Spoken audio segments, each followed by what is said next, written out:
Summer l'a abaissé l'an passé. La grande favorite, hein, comme vous l'avez dit, championne du monde en 2022, championne du monde en 2023.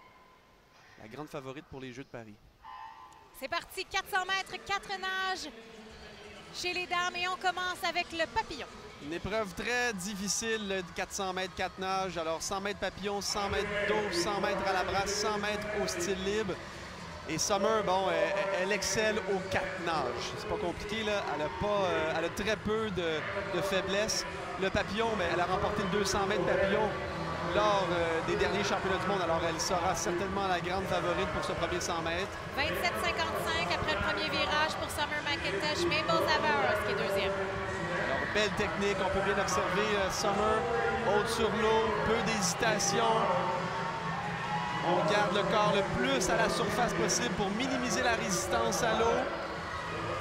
Ça va être une course contre la montre. Hein. Entre vous et moi, là, la bataille va être pour la médaille d'argent et non la médaille d'or. Alors, après 100 mètres pour Summer McIntosh, un temps de 59,18. Beau départ de Summer. Elle part avec agressivité, avec confiance. Elle doit se rapprocher. Là. Je souhaite qu'elle soit dans les 4,27, 4,28. Je doute qu'elle se rapproche de son record du monde car elle a fait seulement 4,38,27 lors des rondes préliminaires. Et c'est la seule qui a obtenu le temps de qualification olympique d'ailleurs. Oui, et d'être à 13 secondes, c'est un peu loin pour espérer d'abaisser son meilleur chronomètre, mais elle peut réussir, je crois, 10 secondes plus rapide que les rondes préliminaires. Alors, temps de passage après 150 mètres, 1,33,31 pour Summer McIntosh.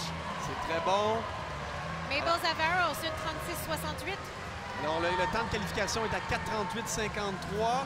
C'est possible qu'il y en ait une deuxième nageuse qui passe sous cette marque.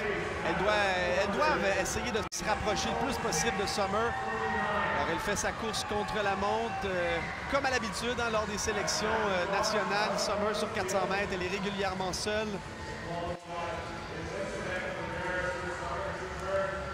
2,06,30 à mi-course pour Summer McIntosh. J'aime ce que je vois. On est sous la marque mondiale. Alors, il ne faut pas trop s'exciter, hein, parce que le 400 mètres libre lors de la première journée, c'était très similaire. Elle était sous la marque, mais elle a eu la difficulté sur le deuxième 100 mètres. Ce qui est intéressant, c'est que ce matin, Summer, elle est revenue en 1 minute 7,4 sur le dernier 100 mètres. Alors, elle était hyper confortable. Et là, elle a un excellent rythme à la brasse. On peut voir, là, elle domine complètement la course ici. Oui, elle est seule devant. Et à 250 mètres, 2,44,22 pour McIntosh. Et j'en ai des frissons, Roselyne, j'en ai des frissons.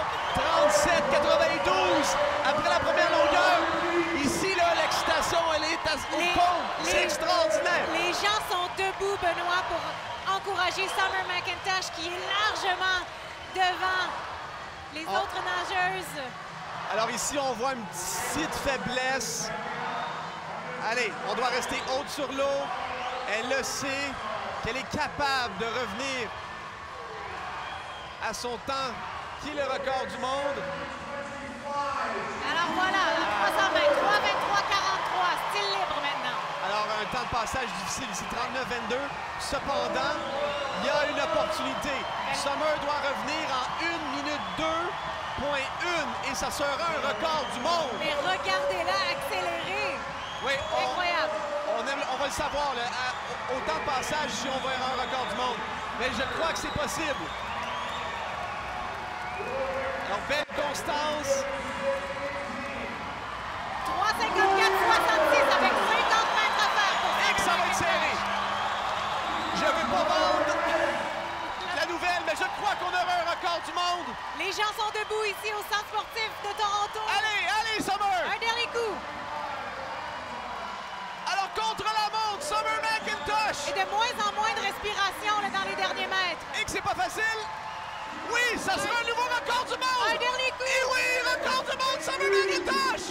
84,38. Nouveau record du monde pour Summer McIntosh. Incroyable course. Absolument extraordinaire.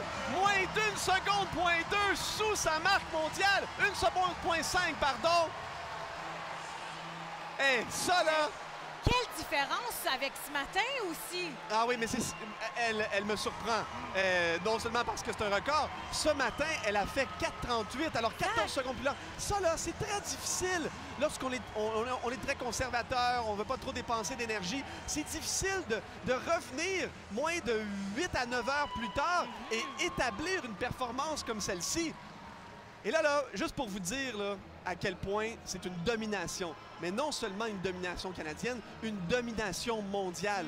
Vous savez, la deuxième performance au monde appartient à Kylie McEwen, l'Australienne, en 4,28,22. Et elle a annoncé, Kylie, l'Australienne, il y a environ un mois, qu'elle ne prendra pas part à l'épreuve lors des Jeux de Paris parce que son programme est trop complet. Il n'y a aucune autre nageuse dans le monde qui fait sous les 4,30 en ce moment. Alors, Summer, là, aura le champ libre devant elle à Paris. Et on continue d'applaudir ici à Toronto. Quelle performance nous venons de vivre de Summer McIntosh.